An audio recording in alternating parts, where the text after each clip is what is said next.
So I realize it may be a little difficult to understand exactly what I mean when I say I'm going to be buying a call option or a put option. So what I'm going to do in this video is attempt to teach you guys exactly what I'm doing when I'm looking for an option to buy, and how exactly I determine if it's profitable or not.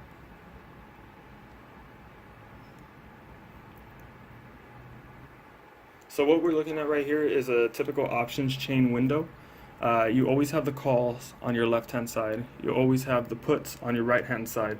Now, what's the difference between the two? It's simply that a call option means that I want the stock to go up. I'm thinking that the stock will go up. A put option simply means that I really want the stock to go down. That's the simple difference between the two. Puts mean down, calls mean up. Now, as I said, your calls are always on your left-hand side, and we'll go ahead and zoom in and take a closer look at those.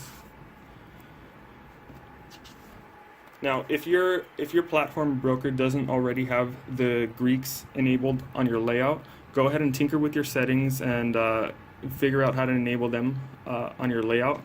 But what you're going to need is the delta, gamma, and theta. You need those showing for sure for what I'm going to be showing you today. There are a couple other Greeks that I won't mention or talk about today because it might confuse you a little bit, and they are as significant, but it's just for a later time. These three will definitely get you started and are very significant in understanding why options are priced the way they are and the rate of change in those options prices. So enough of that. Right here on the left hand side, I have the prices for each option listed. Now what the delta is simply measurement of how much profit you will be getting for every dollar that the stock you're watching will go up. In this case, since we're buying a call option. Remember, we want the stock to go up if we're buying a call option. And here the delta is telling us, well, if the stock that you're watching goes up $1, then you're going to be getting $92. Let's say we bought the option right below it. It's cheaper, and we won't be getting as much. Let's see what it's telling us. Sure, we can buy this option for $14.81. And for every dollar that Tesla rises, we're going to be getting $82. Let's look at the next one. This option costs $2.83. That means the delta is telling us for every dollar that Tesla will rise, we will gain $33 in profit. This one's really, really cheap. This one's only 31 cents. We probably won't make any money off that. Let's see, what if we bought this one for 31 cents? Well, the delta is telling us that for every dollar that Tesla will rise, we're only going to see a $4 profit. $4 in profit. Compare $4 in profit to $92 in profit for every dollar that Tesla will rise. So what's the catch? There's always a catch, right? Well, here's the thing. Since there's so much opportunity for high rewards, there's going to be almost some equal opportunity for loss. Let's just take this option right up here, for example. All of the prices that you're going to be paying are multiplied by 100. That means this option doesn't cost $23.60. It really costs $2,360. We have to move the decimal over twice. All of these prices, all of the options prices that you're going to be seeing in the option window are multiplied by 100. That's why I was telling you earlier, you will be getting a $92 profit, you'll be getting an $82 profit, because these decimals are moved over twice, multiplied by 100. So if you really want to be getting $82 for every dollar that Tesla will rise, well, that means first you're going to have to pay $1,481. So yeah, you better be sure that Tesla is going to go up when you buy this call option. If you're going to be paying $1,481. Now, to some people, that's not a lot of money, and they'll buy 5 of those. That's not really what my account looks like. So, $14.81 is not really the price of options that I'd be looking at. I generally look at options anywhere from the $1.80 range to about $3.15. So if we look at the one right below it, you can see that it's priced at $2.83. Now that's a pretty good price for me. I'll be paying $283, and in return, if I was right about the call, then when Tesla goes up $1, I'll be getting $33. Now, let's look at what the gamma means. Well, when I bought this for $283 and then Tesla went up $1, yeah, I gained $33. But what if Tesla went up another dollar? Well, in that case, I would gain $33 plus $3. So that next dollar that Tesla went up, I'd be earning $36. Another dollar that it would rise up, and I'd have another $3 profit on top of that 36. So I'd have a $39 profit, and so on and so forth. That's why if we look at the option all the way up here and see how expensive it is, sure, we'll be getting $92 profit for every dollar that Tesla will rise, but look at how low the gamma is. And this is not a bad thing. This is just letting you know, there's not much more room for it to increase, It can only go up to $1. These prices right here will never be higher than $1.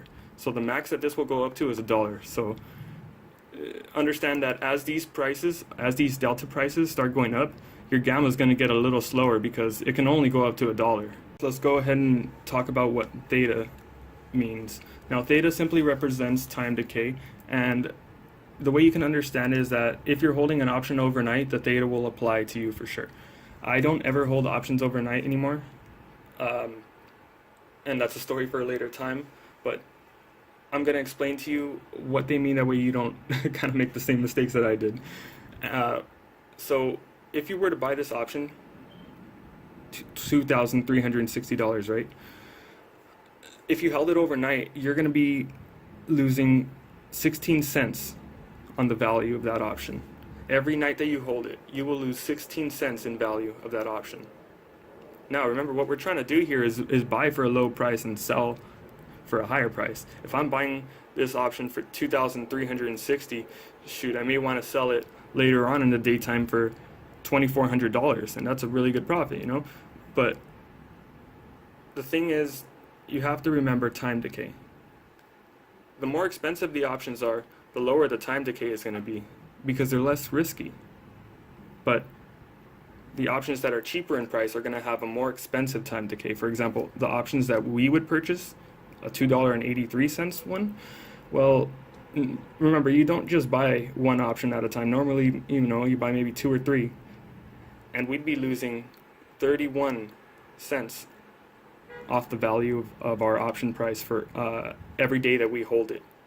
So if I held 3 options overnight, just one night, I'd be losing $90 already, just holding it one night. So I don't hold options overnight anymore. I'm a day trader, so all my trades are done intraday. If you are going to hold an option overnight, I definitely recommend looking at the time decay and getting a good understanding for it, because it will add up and it will hurt you. So since we were talking so much about the left-hand side of the option window, those being the calls, now we're going to talk about the right-hand side of the option windows, the puts. Well, it works pretty much the same way. Here I have the options price listed. The delta indicates how much profit I will gain for every dollar that Tesla will drop. Now, remember, we're buying a put option. We really want Tesla to go down if we're buying a put. Similarly, if we bought this option down here for $1.50, in other words, $150, well, we'd be seeing an $18 profit for every dollar that Tesla fell. Now, the gamma indicates the exact same thing. Let's say Tesla right now is at 343. Well, if I bought this option right over here for $1.50 and Tesla went down to 342, well, I'd be gaining $18 just because Tesla went down $1. What if Tesla went to 341? It dropped even lower. Well, now I'd be getting $18 plus $2. Remember, gamma is the rate of change of delta. now I'd be getting a $20 increase if Tesla went to 341, and so on and so forth. That's why when we look down here at the most expensive put option, you'd be getting $92 for every dollar that Tesla went down. Now remember, that's not generally the price range I'm working with. So understanding your account balance and managing risks can definitely go a long way. So hopefully this video helped clear things up a little bit for you guys. I tried not to make it technical at all. If you have any more questions though, just go ahead and leave a comment and I'm going to answer them in the best way I could. If I have to, I'll make another video and go into more depth on anything specific that you may want to learn. I'm going to be doing live options trading on Monday morning. The live trading this time is going to start at 9:45 Eastern time. That's pretty much it. Yeah, go ahead and tune in Monday. See you guys.